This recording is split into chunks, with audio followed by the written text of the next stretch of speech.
Hello, everyone, and welcome to another episode of Entrepreneurial Empire. Today, we have a phenomenal guest. Her name is Natasha Jordan, and she is here today to talk about her book and her business. I hope you guys brought a pen and some paper to take notes because she is a serial entrepreneur, and she is here to talk about how you can earn extra income as well. Natasha, thank you so much for joining us today. Thank you for having me. Thank you. Thank you. I want to get into a little bit about your book first, and then we can go on into the business. Yes, yes. I love the name Thank you. Foster Care with a Purpose. Yes. Could you tell us a little bit about yourself and what motivated you to want to write this book? Well, I grew up in foster care. I went to foster care when I was 12 years old because of my mom had mental illness. So during my time in foster care, which was challenging and is challenging for most children, I ended up with such a great foster mother. She was able to really pour into me, and she made me feel as if I was not a foster child, but her child. So as I've grown up and painted my own course in my career path, I've always stuck close to the helping profession, human services, community.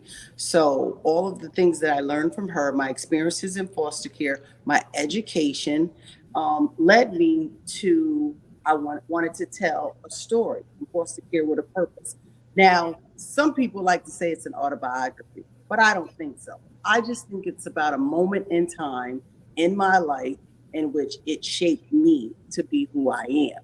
So, from foster care with a purpose totally means I left foster care with a purpose, and my purpose was to continue what I was trained to do, was to help others. So that's who I am. I'm a helper, I'm a service person. I enjoy other people. So that's what you have. So it's my story. Again, it's not an autobiography, but it's just a moment in time in my life which shaped me to be who I am today.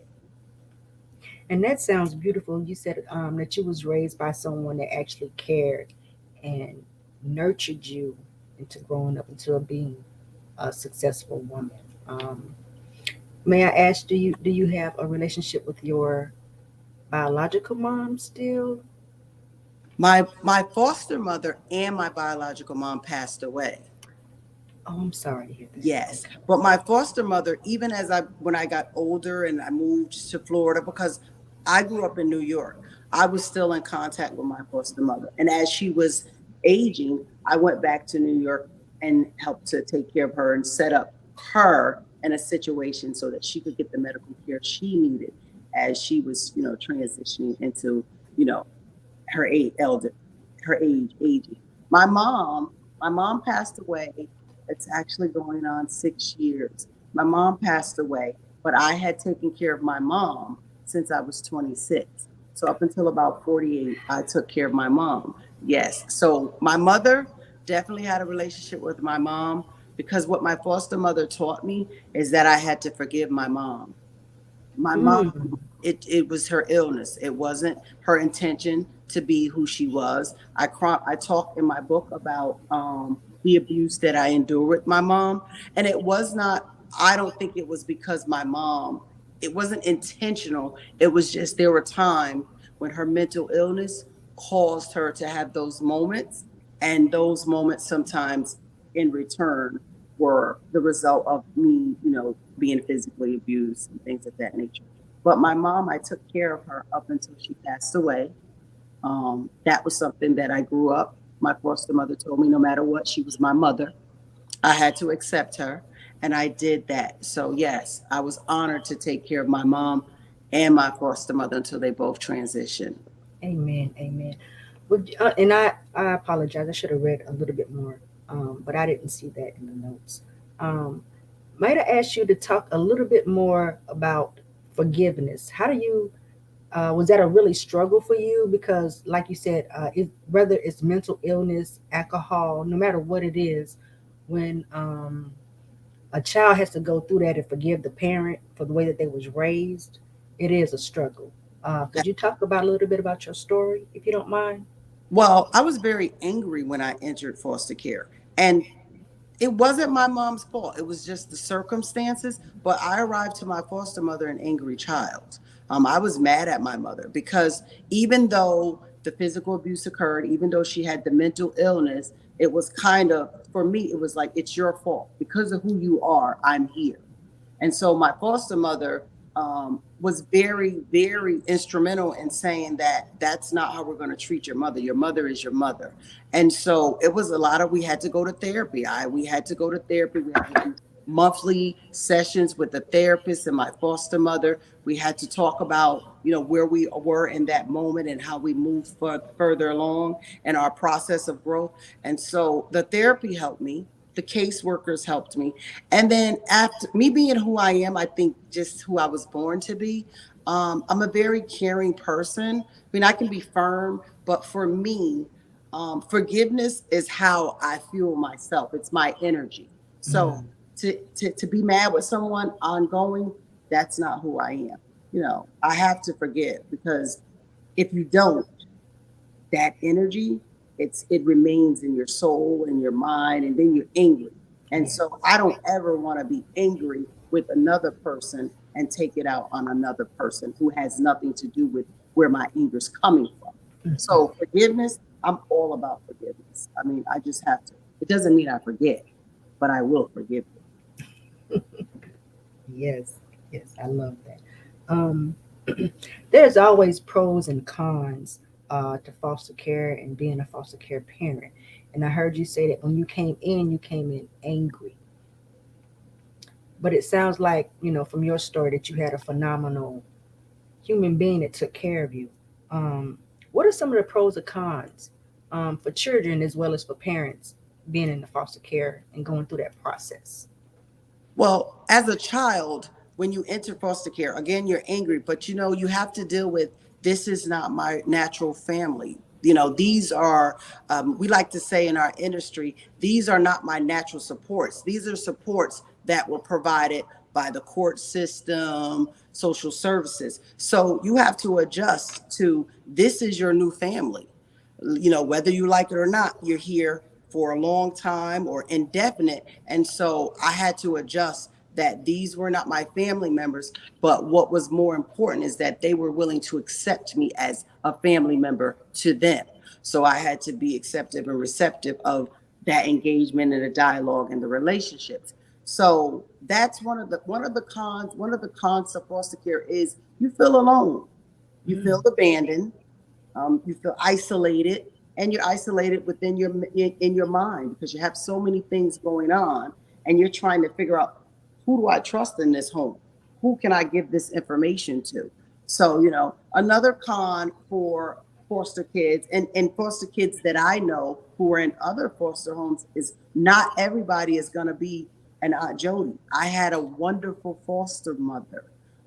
You wouldn't have known that I was not her child. I talk about that in her mm, book, that she had an aunt, an older aunt, and her aunt had started to like develop Alzheimer's and stuff. And I remember one time I was talking and I paraphrasing, and she kind of said to Jody, Jody, she is the prettiest daughter. I remember when you had her, she's still talking so much to this day. And we just chuckled, but technically I had been around them so long that during her Alzheimer moments she thought that I was actually a biological child.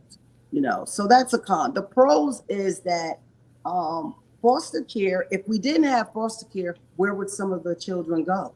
And while the system to me needs to be fixed, and we may have some broken pieces, where would kids go if there was no system to say these kids are having trouble over here? We have to find a safe haven. It may not be the best place, it may not be the ideal, but it's what we have right now.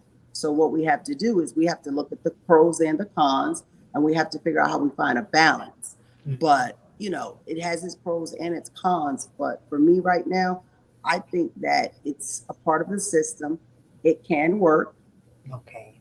We just have to work to make it better. But that's anything in our life. If something's broke or not where we want it to be, we make adjustments. That's true. That's true. What was your purpose for writing the book? Well, my purpose, well, it was kind of, I was going through COVID. You know, COVID was kind of, because I have facilities and I'm responsible for individuals' lives 24/7. Mm, It was like I still had to go on. It wasn't, some businesses closed down. I couldn't close down. I still had to give the same care to the individuals that I serve. So COVID was kind of challenging for me because remember, I need to keep all of these individuals safe. So I'm worried about my clients. Then I have staff. We have to worry about the staff. So for me, I was at a place of, I had a couple of thoughts in my mind, and it made me think of my mother a little bit more because my mom had died about 2 years prior to COVID. And I often say to my cousin, who is like my sister, best friend, she's my everything. I said, what would COVID have been like if mom had lived? Because I don't think my mom would have made it through COVID, because of her health condition. And so it would have been bothersome for me because I had said to my cousin some years ago, because my mom, I wanted her to live with me, but she was independent all the way up. So I took care of her, but I had aides and caretakers. And I had always said to my cousin, I said, I never want my mom to pass away or be by herself and I'm not there. mm, And so COVID kind of reminded me that, what if my mom was here? And remember, we couldn't see people. How would that have worked for me? So it was bittersweet okay. because I didn't know what it would be like. But it was like my mom passed, and I never want my mom to pass. But it was like COVID kind of brought up memories. So I was sitting there and I started writing about, my life and where I'm at. Mm, And it was like, no, I need to tell this about this moment that defines who I am. Like, how can I not tell others about the great experience I had in foster care? And in my book, I don't just talk about my great experience. I talk about the things that need to be improved so that, because it wasn't perfect, but it was what I needed in my journey. wow. Wow. Okay. Your business is called Natasha Jordan Enterprise. Yes, Natasha Jordan Enterprise is our business, and it's technically, we all go all things Natasha J. So it's Natasha all J. things, yes, all things Natasha Jordan. It's everything that's important to me. It's everything that defines me. We have I have a coaching business that I coach individuals. I do speaking and motivational because that's who I am. And there was moments in my time and in my life, especially when I didn't have my mom and my foster mother, I didn't feel so motivated. I Mm, didn't feel so inspired. I knew I had to continue on, but I didn't feel motivated. So for me, I had to get a life coach and I had to get a therapist and have those different supports. So for me, it was like I need to be able to write this, book and tell this story, the story that I think is great. and thank you for saying that because I think more people need to hear that it is okay if you realize that you need to have a therapist. It is okay to realize that you might need a coach. That's what Definitely, definitely. yes. And a lot of us, because we have traditions and we have the things we grew up, in our community, you ain't seeing no therapist, you ain't getting no help. It's kind of like, what goes on in our house stays in our house. So Mm-hmm. for me, I was like, I'm going a different route, and I had caseworkers and therapists in my life all my life since I went to foster care. So I already knew. And prior to my mom, because of her mental illness, when she went in the hospital, therapists, we had to have people who followed her along after, because she had, throughout my childhood, she had, cerebral nervous breakdowns, which caused her to be in the hospital. Mm. So I think therapy and coaching, I think that it's necessary for us to reach our maximum potential. Because if I do it alone, I never have anyone to help me with the checks and balance of myself, my wellness, my well being. So it's a great thing, but I don't think a lot of us, I think sometimes money is an issue. So sometimes we can't, pay for it, but we have to find ways that we can pay for it, and we have to find ways in which we do it. Because if it's done by the right person and you Mhm. partner up with someone who's really invested in your well being, coaching and therapy, I live by it. Like my coach and my therapist, I have 3 therapists and I rotate because each one of them brings so much to me. I have 2 females and a male. And according to where I'm at in my life at that particular point in time, I call that particular one. I like the male therapist because he gives me a different perspective. So we definitely want our people and Mhm. anyone to really look for coaches and therapists. Yes, yes. I didn't realize I needed one till my daughter was in high school and she had a nervous breakdown. Mm. My mom passed away when I was 9, so yeah, I needed some therapy real bad. So And it's yes, challenging. thank you. Hmm. A parent, like, and losing your, I mean, my dad is still living, but losing your mom, that's traumatic because at the end of the day, I like to say to individuals that um that's a club. When your mother dies and father, that's a club that you get a membership to and you didn't even apply. So Yes. some people, and some people say you'll get over it. I don't think you ever get over it because now you're missing a nurturing piece because parents love you forever, especially your mom. She just loves you no matter good, bad, or indifferent. That's your mom. So definitely, I understand. I definitely understand. I can relate to, that Yes. point in your life when you needed it. Um, Now you have multiple businesses, and I want you to talk about how to get extra income, streams of income. So I have several businesses. So I have Sarah Joe's Beauty Chateau, which is a beauty business. And so Sarah is my mother and Jody is my foster mother. So that's how I came up with the name. But it's a beauty business and we sell beauty products that are made by us, manufactured by us, and the goal of that business is while we sell our products, because we have to have a revenue, we have to have income to maintain the business.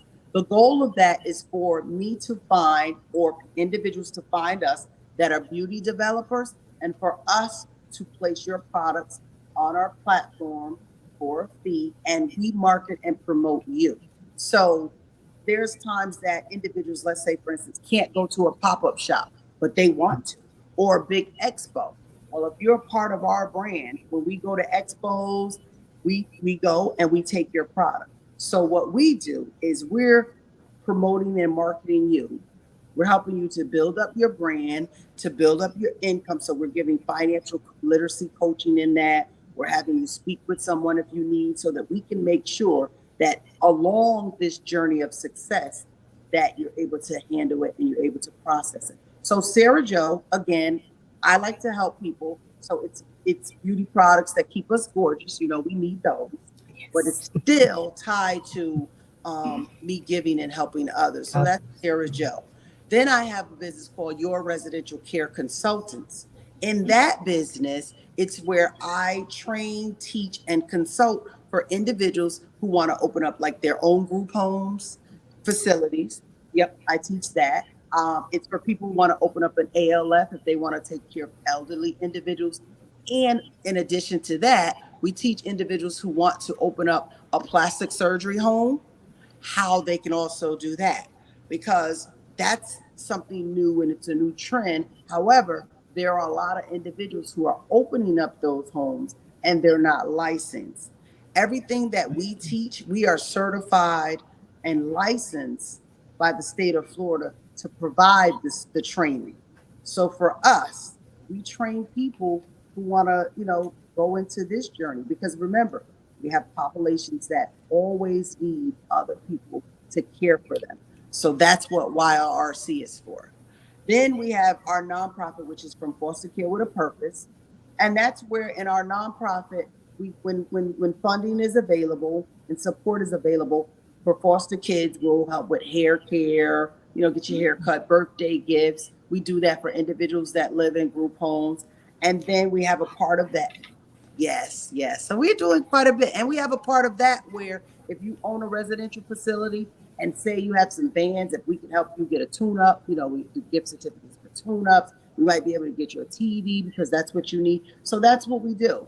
And then we have our other business, which is because I'm a serial entrepreneur and I like to be helping. So I had to look at how I could help others, but it still would connect back to me, that I could feel it in my heart when I did it. So our other business is the next urban millionaire. Ooh. And that business is specific to us looking and finding and working with individuals who are in urban communities who, again, are looking for income, who may want to write their own book but don't know how to start, may want to do a magazine, may need us to come in and do, multimedia videos for your business. And so that's what we do over in the next urban millionaire. So that's our business, but that's really geared towards us finding us and Mm. helping us to become wealthy, helping us become financially stable. So I'm kind of busy. I like it.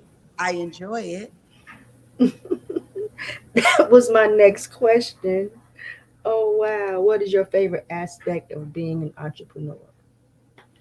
The one of my favorite aspects is working with other people who also working with other people who also want the same things that I want. Because the one thing about me when I work with other entrepreneurs, I don't want to work with anyone where it feels like it's work for me. Mm. And I don't want to work with anyone where this is what you say you want, but this is what you really need. Technical difficulties. It is okay. It is okay. I wonder what. I don't know if you can hear me. Let's see if we can pause. Who you because want to sometimes people say they want something, but then when I lay out the foundation for the work, they're like, nah, I don't want to do that. So I want to work with people who enjoy the hustle and the grind just as I do. Because I like to start at point A and get all the way to Z, because then I know that my hard work and efforts are the result. So I just want to work with people who want to do what I want to do, like-minded people. That's one of the reasons I was so excited to go on your show. I read up information. I liked it. I was like, I like this. This is what fits for me. So definitely, I want to enjoy aspects of the business with people who also want to enjoy the aspects of business and their journey as well. Yeah, I always say that passion, purpose equals that progress. You gotta There have you it. go. There Gotta you have go. it. There you go. Um, And some people don't know their passion, what their passion is. Some people don't know their purpose. So that's where the coaching comes into place. Let me help you find your passion and your purpose. I can't find it for you. I can just give you the tools that lead you towards it. and was your first business Natasha Jordan Enterprise? Does that umbrella follow up under everything that you have? Natasha Jordan Enterprise is the helm for, and it's the holding for all things Natasha, YRC, which is your residential care, Sarah Joe's, the next urban, and from foster care with a purpose. And then we have a separate business, which we spoke about, which are residential facilities. And so we have two folds going, but all things Natasha Jordan, all things NatashaJ.com. That's our website. So that's where you can get all of the information on who I am and what we do and how we can help you. Okay. And that's all things NatashaJ.com. Yes, yes, all things Love that. Natasha J. Um, what are your top three most important habits or resources or systems that you can share with us that has helped you along the way in your journey? Um, what I make a habit of is I make a habit of being thankful. I make it a habit of being thankful. I wake up. I'm not going to say I go to church every Sunday, but I am going to say that I'm tapped in with my spirituality and my inner powers, my universe. So I'm tapped in. So I wake up every day and I try to make sure that I'm having a piece of, you know, God, my spirituality, the universe, that I bring it into my day. So it may start with some meditation. It may start with listening some music, listening to some motivation, and then I do my skincare routine and things like that. And now I'm working on a health journey because I've had some health Ooh. scares, so I'm working on some wellness things and like that. So we're kind of now getting into smoothies and all of this healthy stuff that the doctor told me I should have been done, but so busy building an empire that I kind of neglected myself. So I'm back on track with that.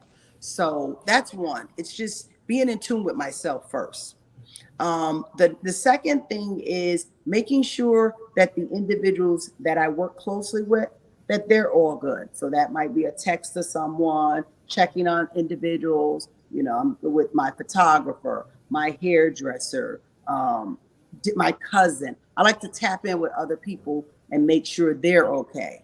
And so then, I get my work day started, and I'm locked in. I'm locked in. I love to work. I love to work. My family tells me I work too much. My doctor says I work too much, but I love it. So the first again would be myself. The second would be taking care of the individuals around me, and the next would be making sure that I'm handling the business at hand.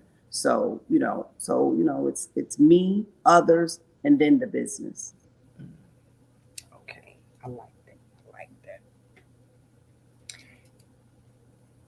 Well, I would like to wrap things up by saying thank you so much for your time and your story. It is inspiration, motivation, resilience, and perseverance at its finest.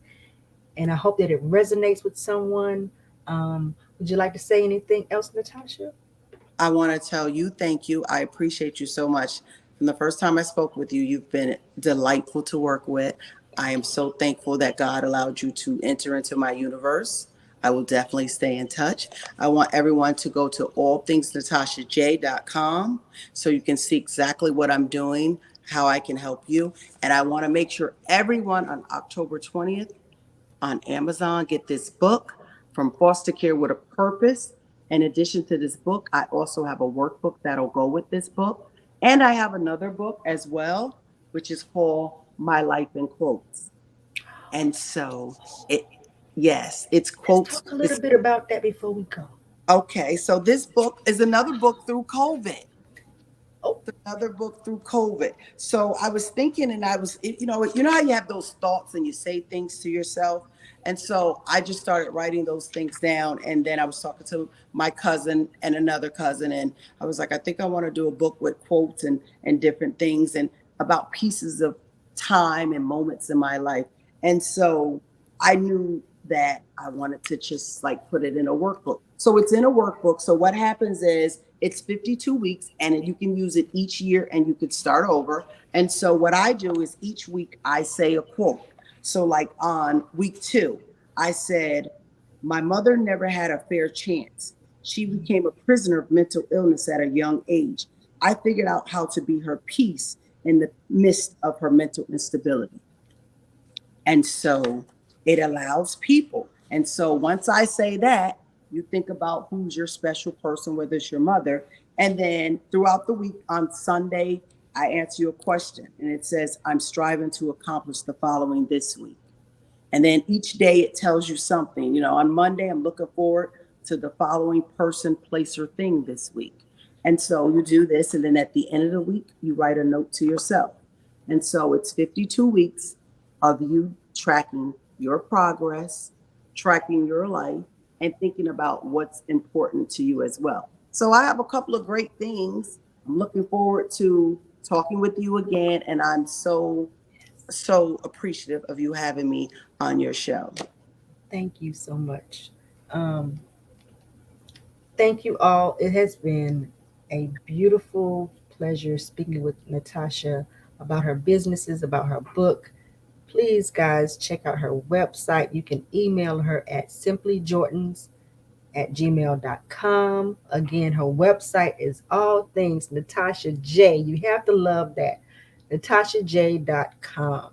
Thank you Definitely. so much for your time, for being here, and stay tuned, guys. Thank you. Have a good one. You be blessed. Thank you, you too.